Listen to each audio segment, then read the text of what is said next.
कथा, जय श्री जोगी कथा।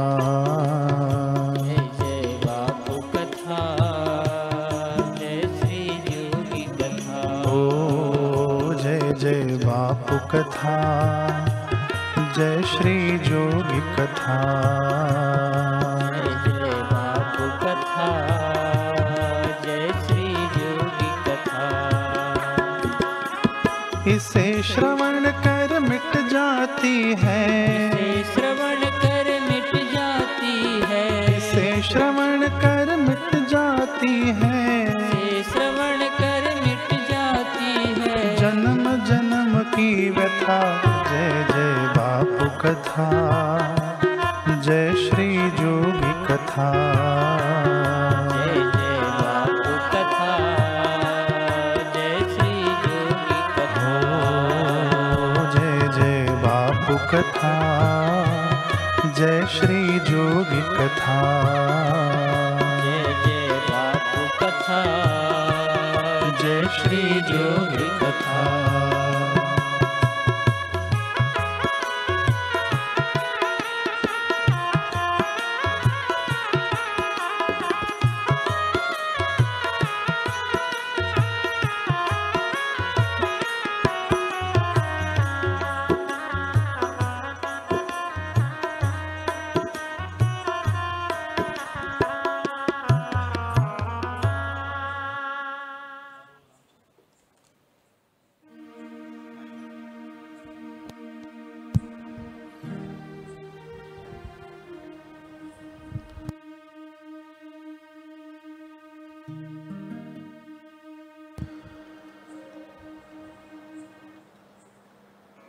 गुरु चरण रज शीश धरी, हृदय रूप विचार। हम लोग हृदय पर चिंतन मनन कर रहे हैं। जैसे भगवान ने गीता जी के लिए कहा कि गीता में हृदयम पार्थ, ऐसे ही हमारे गुरुदेव की वाणी जो हर माह हमारे तक पहुंचती है। ऋषि प्रसाद, हमने उसका पिछले सत्र में चिंतन मनन किया कि ऋषि प्रसाद भी गुरुदेव का हृदय है। उस हृदय का हम रसपान करें, अमृत पान करें। भगवान शिव जी माता पार्वती जी से गुरुदेव की बड़ी एक सुंदर ध्यान की रीति बताते हैं। शिव जी बता रहे हैं,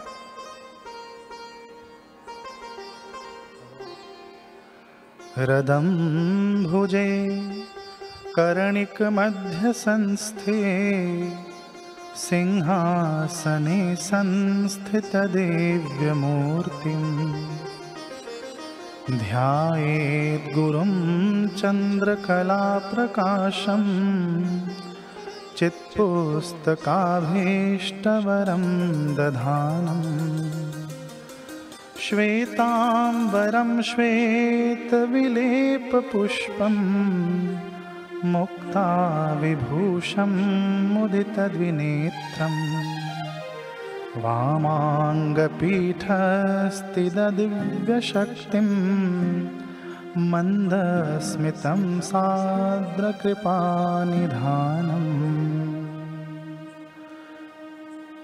भगवान भोलेनाथ माता पार्वती जी से बता रहे हैं कि रदम भुजे कर्णिक मध्य संस्थे, कि शिष्य को कैसे ध्यान करना चाहिए। शिष्य को धारणा करे, शिष्य धारणा करे कि उसके हृदय कमल की कर्णिकाओं के बीच स्थित सिंहासन में गुरुदेव की दिव्य मूर्ति विराजमान है।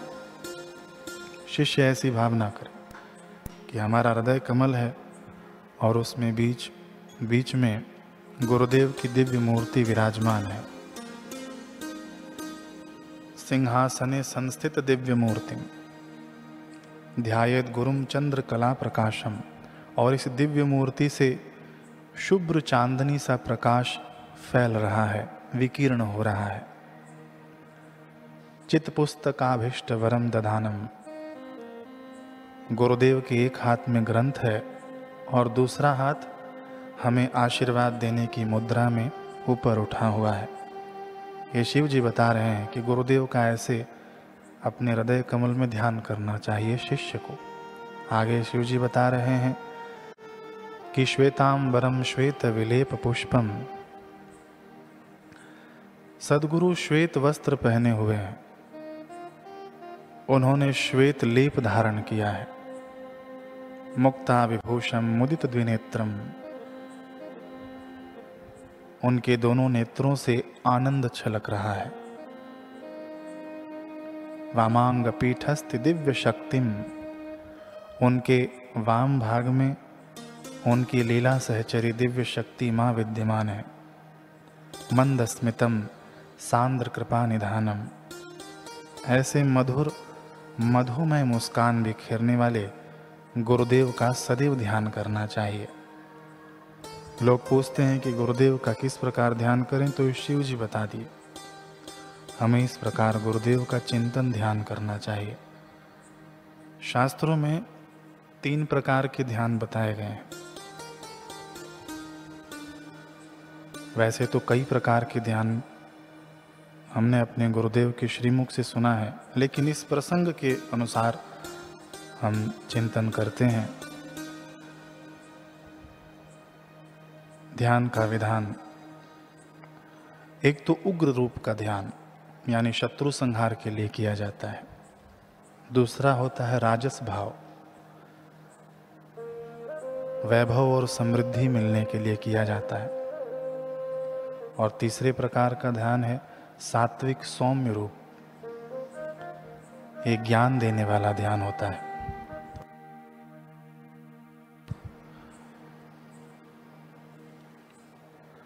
तो जो स्वरूप हमें शिव जी बता रहे हैं, ये मिश्रित ध्यान है। गुरुदेव का ध्यान सात्विक एवं राजस रूप का मिश्रित भाव है। सात्विक भाव को प्रगाढ़ करते हैं श्वेत वस्त्र, जो शिव जी ने हमें बताया, और वही गुरुदेव के गले में मोतियों की माला एवं पुष्प से अलंकृत स्वरूप राजस भाव की वृद्धि करता है। तो भाव ये है कि गुरुदेव का ध्यान हमें ज्ञान और मोक्ष तो देता ही है, और सांसारिक ऐश्वर्य को भी देने वाला है। अपने हृदय में ध्यान करें, हृदय रूप विचार। अवधूत तारानाथ जी महाराज हो गए। इन्होंने कई प्रकार की ध्यान की पद्धति स्वयं से की, तंत्र साधना आदि की, लेकिन हृदय में शांति नहीं मिली। एक दिन इनकी भेंट वामा खेपा जी महाराज से हो गई। ये सिद्ध पुरुष हैं वामा खेपा जी। उनकी दृष्टि इस बालक पर पड़ी। उन्होंने कहा कि एक काम करो, तुम माता तारा के परम भक्त हो, तो जाओ उसी के मंदिर में जाकर ठीक से ध्यान और साधना करो। अवधूत तारानाथ जी गुरुदेव की बात मानकर चले गए, लेकिन गुरुदेव का जो दर्शन होता है उनकी आंखों में बस गया, या कहें हृदयस्थ हो गया। गुरुदेव की छवि माता के मंदिर में तो बैठ गए, लेकिन उनका ध्यान माता में न लगा, गुरु के ही स्वरूप का चिंतन होने लगा। गुरु का ही ध्यान, गुरु का ही चिंतन और गुरु की सेवा, ये 3 चीजें अवधूत तारानाथ जी ने अपने जीवन में ले आई। देखिए, गुरुदेव का ध्यान ये चिंतन का रूप है। गुरुदेव का चिंतन ये विचार का रूप है, और गुरुदेव की सेवा ये कर्म। फिर से, सेवा कर्म का रूप है, चिंतन विचार का रूप है, और ध्यान भावनाओं का। चिंतन भावना, तो वृत्तियां पूरा गुरुदेव की ओर तदाकार हो गई। और उनके जीवन कथा में आता है कि गुरुदेव का ध्यान करने मात्र से उनके अंदर पूर्ण रूप से गुरुत्व प्रकट हो गया। शिव जी के वचन, रदम भुजे कर्णिक मध्य संस्थे, हृदय में शिष्य इस प्रकार से ध्यान करे। गोस्वामी तुलसीदास जी बता रहे हैं कि मुकुर मलिन अरु नयन विहीना, नाम राम रूप देखहि किमि दीना। अर्थात जिसका हृदय मलिन है और नेत्रों का अभाव है, वह राम रूप नहीं देख सकता। हमारी श्री आशा रामायण जी की पंक्ति ही है, हृदय रूप विचार।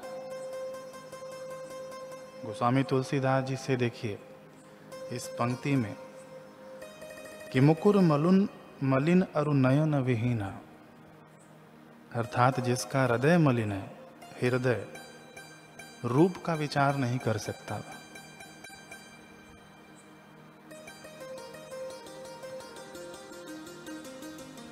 राम जी के रूप को नहीं देख पाता।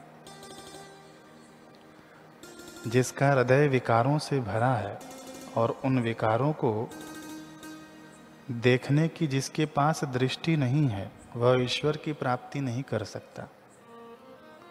वह गुरुदेव के, भगवान के सच्चे स्वरूप को उपलब्ध नहीं हो सकता जब तक हृदय मलिन है।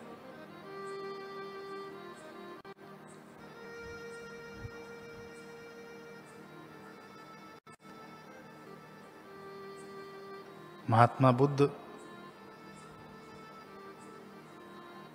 सामने से आ रहे हैं। उंगली माल ने जब देखा तो बुद्ध को कहा कि वहीं रुक जाओ। बुद्ध ने कहा, मैं तो रुक गया, लेकिन तू कब रुकेगा? उंगली माल कहता है कि अरे, आप कहते हो कि आप रुक गए और मेरे आगे बढ़े आ रहे हो, ये कौन सी बात हुई? बुद्ध ने कहा, हम तो रुक गए हैं और तुम रुकना क्या समझते हो? जिसके भीतर के विकार रुक चुके हैं, जिसके अंतःकरण में समता, प्रेम, सद्भावना, अहिंसा, परोपकार, दया जैसे गुण है, वही स्थिर है, वही रुका हुआ है। लेकिन जिसके भीतर ईर्ष्या, दंभ, पाप, क्रोध, हिंसा जैसे विकार हैं, अगर वह रुका हुआ है तो भी स्थिर नहीं, वह चल रहा है और चलता ही रहेगा कई योनियों में।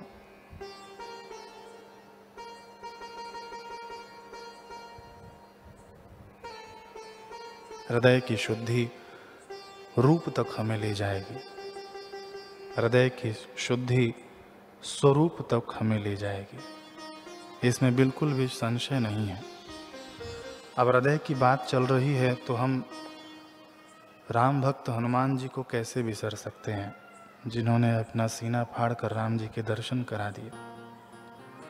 वो प्रसंग हम सब ने सुने हैं, लेकिन दूसरा प्रसंग हम सुने कि जब रावण का वध हो गया, युद्ध समाप्त हो गया, राम जी ने भरत जी से कहा था कि मैं एक दिन भी विलंब नहीं करूंगा,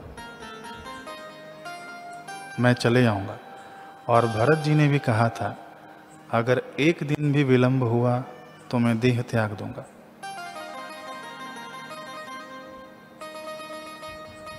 रावण का वध हो गया। अब राम जी चिंतित हो उठे। अगर मैं एक दिन भी पहुंचने में विलंब हुआ तो भरत न जाने क्या कर लेंगे।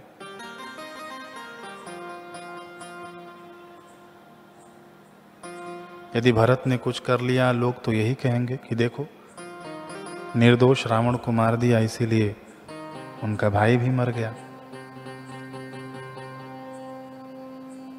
हनुमान जी, मुझे भरत जी के पास जल्दी पहुंचा दीजिए।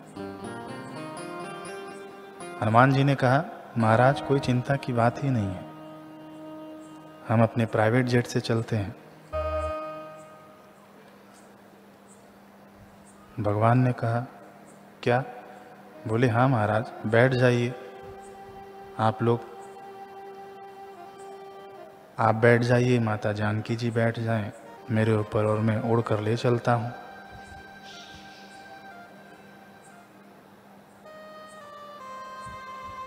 राम जी ने विचार किया कि सभी तो नहीं जा पाएंगे ना, सभी कैसे जाएंगे? हनुमान जी, मुझे आपसे ही एक आस है। देखिए, जब लक्ष्मण जी मूर्छित हुए तब आप ही गए और संजीवनी लेकर आए। मेरे प्रिय भ्राता लक्ष्मण जी को जीवन दान दिया आपने। अब भरत जी को कुछ होना नहीं चाहिए, इसलिए हनुमान जी मैं चाहता हूं कि आप ही पहुंच जाइए। और भरत जी के लिए संजीवनी क्या है कि या तो राम पहुंच जाए या तो राम की कथा पहुंच जाए। राम जी ने बताया हनुमान जी को, या तो मैं पहुंच जाऊं या तो मेरी कथा पहुंच जाए। कथा यानी क्या कि जो भगवान ने कह दिया, यानी संदेश पहुंच जाए।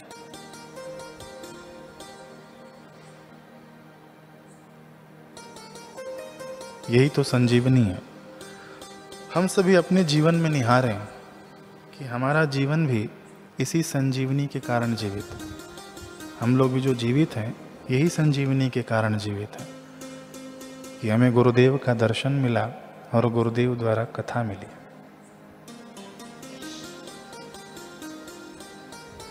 सूक्ष्म विश्लेषण करने वाली बात है। गुरुदेव मिले, गुरुदेव की कथा मिली, सत्संग मिला, हमारा जीवन कितना परिवर्तित हो गया, नहीं तो मर ही रहे थे।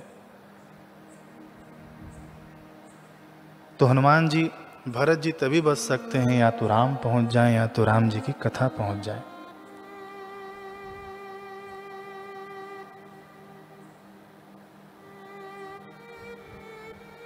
हमने पहले भी व्याख्या में सुना कि अमीय मूरी में चूर्ण चारु, गुरुदेव की रज ये संजीवनी का काम करती है। अमी यानी अमृत का काम करती है।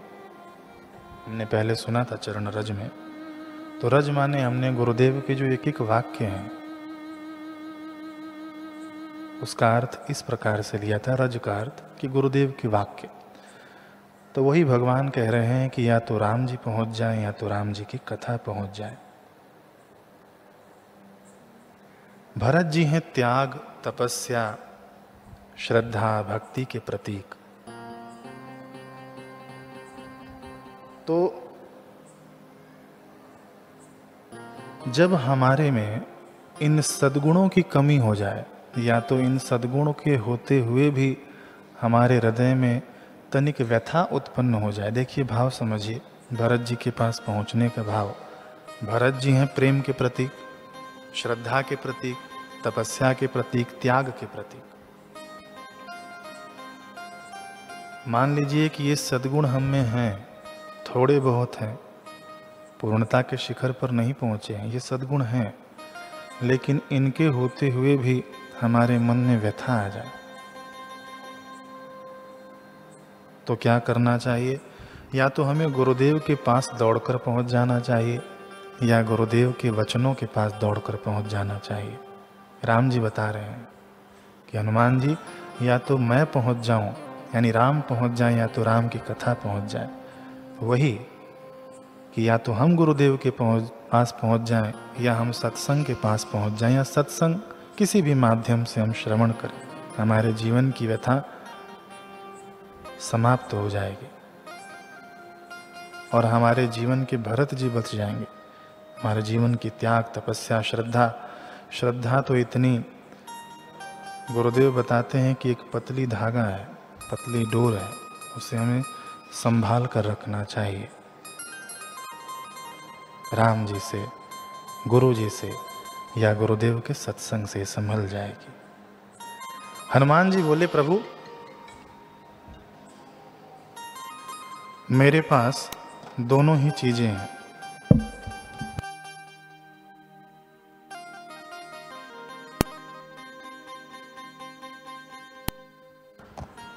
प्रभु मेरे पास दोनों ही चीजें हैं। मेरे पास राम भी हैं और राम की कथा भी है। कथा का अभिप्राय यह है कि आपका संदेश, और कथा का अभिप्राय यह भी है कि आपके रूप का, स्वरूप का वर्णन। राम कथा ही कथा, बाकी सब व्यथा। यही है हृदय से रूप तक की यात्रा। हृदय रूप विचार, हमारा पंक्ति का अगला शब्द है रूप। तो हृदय से रूप तक की यात्रा यही है, कथा के द्वारा, सत्संग के द्वारा। तो महाराज आप क्यों नहीं चलते? राम जी को हनुमान जी ने कहा आप क्यों नहीं चलते?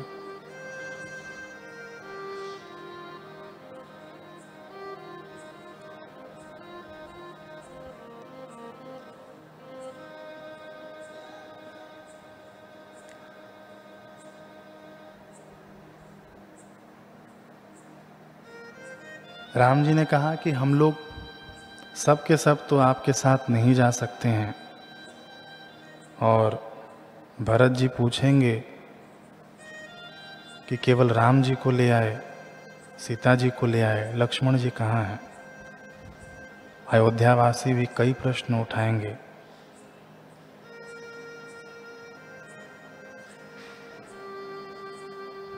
इस पर बड़ा विचार होगा।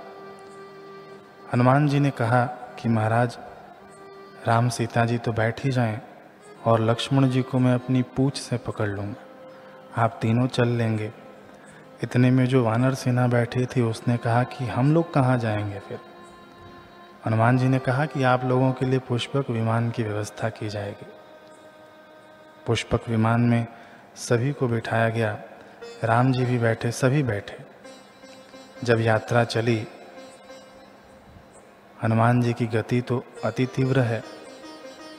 राम जी ने कहा कि हनुमान जी, ये पुष्पक विमान भी मुझे बड़ा धीमा लग रहा है, आप कुछ करिए और भरत जी के पास पहुंच जाइए।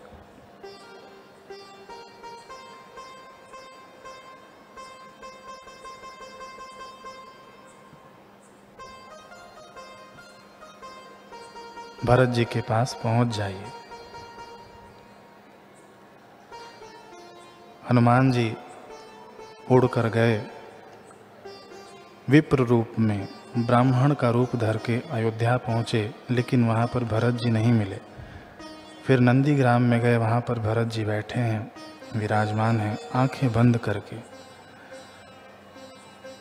हनुमान जी भरत जी के आगे बैठे, लेकिन भरत जी को किसी का भान नहीं, ध्यान राम जी का, अपने प्रभु जी का। अब हनुमान जी कहते हैं, जासु विरह सोचहु दिन राति, रटऊ निरंतर गुण गण पाति, रघुकुल तिलक सुजन सुखदाता, आयहु कुशल देव मुनि त्राता। हे भरत जी, आप अपनी आंखें खोलिए, देखिए भगवान आ गए। भगवान आए नहीं थे, हनुमान जी सामने बैठे थे। लेकिन भक्त की कैसी निष्ठा अपने स्वामी में। भगवान सामने नहीं बैठे, हनुमान जी सामने बैठे। तो हनुमान जी क्या झूठ बोल रहे हैं? नहीं, आत्मविश्वास बोल रहा है हनुमान जी का। स्वरूपानुभूति है हनुमान जी को अपने हृदय में। उनके प्रभु हृदयस्थ हैं, भगवान कहीं दूर नहीं है उनके लिए। और भरत जी की कैसी गति कि भरत जी ने आंखें बंद की है तो उनको अपने स्वामी के अलावा कुछ नहीं मिलता, वे अपने आप में तृप्त हैं।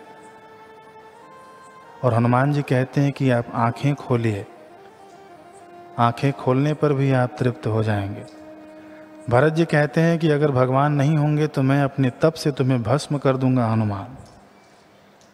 हनुमान जी कहते हैं कि मैं झूठ नहीं बोल रहा, आप आंखें खोलिए।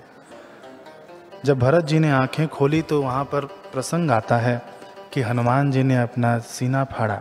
ये दूसरा प्रसंग, हनुमान जी ने अपना सीना फाड़ा और राम जी के दर्शन कराए, यानी हृदय में अपने प्रभु के दर्शन कराए। ये रूपक के रूप में मान लें हम कि हनुमान जी के हृदय में भगवान विराजित हैं, उनके स्वामी विराजित हैं। ये भक्ति की पराकाष्ठा है। जिसके हृदय में गुरुदेव हों वह कहीं भी जाए, उसके व्यवहार में उसके गुरुदेव दिख जाएंगे, छलक पड़ेंगे। पूज्य गुरुदेव के साधक हम सभी शिष्य जो अनन्य प्रेम रखते हैं गुरुदेव से, वे कहीं भी जाते हैं तो दिख जाता है कि ये किसी सिद्ध पुरुष के साधक हैं, ये महान संत के साधक हैं, बापू के साधक हैं, क्योंकि हृदय में गुरुदेव को लेकर चलते हैं। एक छोटे से भजन के साथ पूर्णाहुति करेंगे।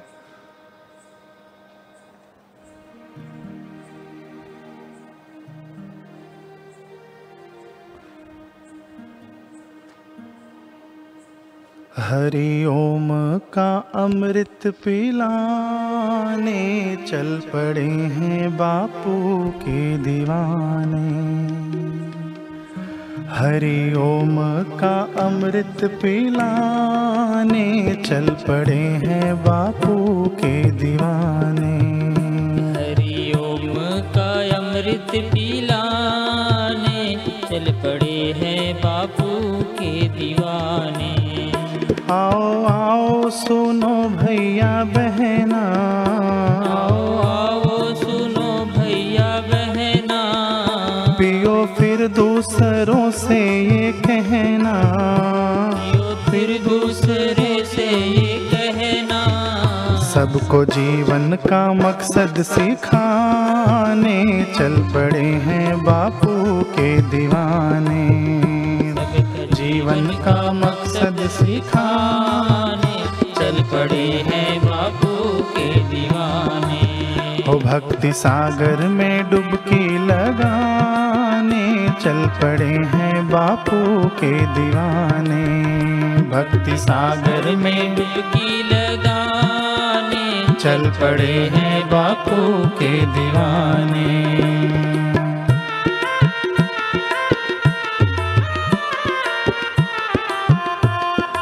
अपने हृदय में लेकर गुरुदेव को ये सेवक चल पड़ते हैं। हृदय की शुद्धि के लिए, गुरुदेव के हृदय को अन्य हृदय तक पहुंचाने के लिए।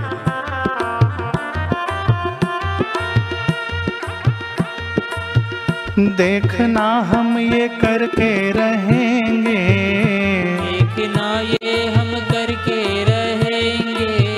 सबको गुरुजी के रंग में रंगेंगे, सबको गुरुजी के रंग में रंगेंगे। सत्य संयम से जीवन बनाने चल पड़े हैं बापू के दीवाने। सत्य संयम